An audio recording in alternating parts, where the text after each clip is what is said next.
Hi, I'm Produce Pete, and today we're talking about asparagus. Now, when I see asparagus in the stores, I know that spring is only like a month away. That's right, because they're what we call a harbinger of spring. When I see them in the stores, I know definitely that spring is right around the corner.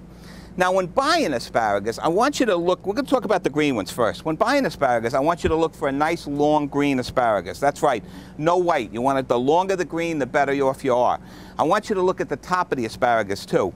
You never want the asparagus to be wet, and you want to smell them. You know, they're a member of the lily family, so you want to smell them so they have a nice aroma to them.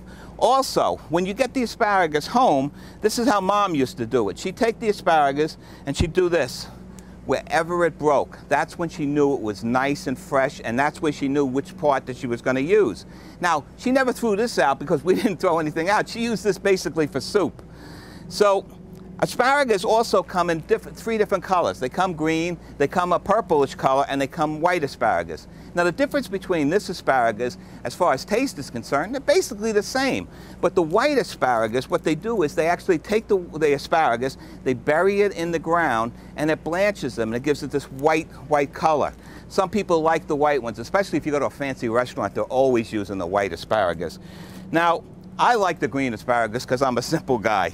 So, like I said, when you get these asparagus home, a quick way of keeping them too is because they're in the lily family or a flower, what I want you to do is if you're not going to use them that day, and you know what, you should always use produce the same day you buy it. But if you got, you need them for the next day, well, just put them in the refrigerator and put a little tin of water underneath. That's right, a tin of water. It'll keep them nice and fresh in the icebox. Asparagus, they're out there, they're available this time of year, and you know what? Even though they're expensive, and you know the reason, I'll tell you a quick story. The reason that they're expensive is because asparagus take a year to 2 years to grow, to start getting them coming up from the ground. And they all have to be harvested one by one with someone with a knife cutting them off the ground. That's why they're a little expensive. But now we're going into the springtime, so you're going to see asparagus out of California, out of Mexico, and they're going to be a lot more reasonable. Asparagus, they're out there, they're available, and they're terrific. I'm Produce Pete reminding you, if you eat right, you're going to live right. Ciao.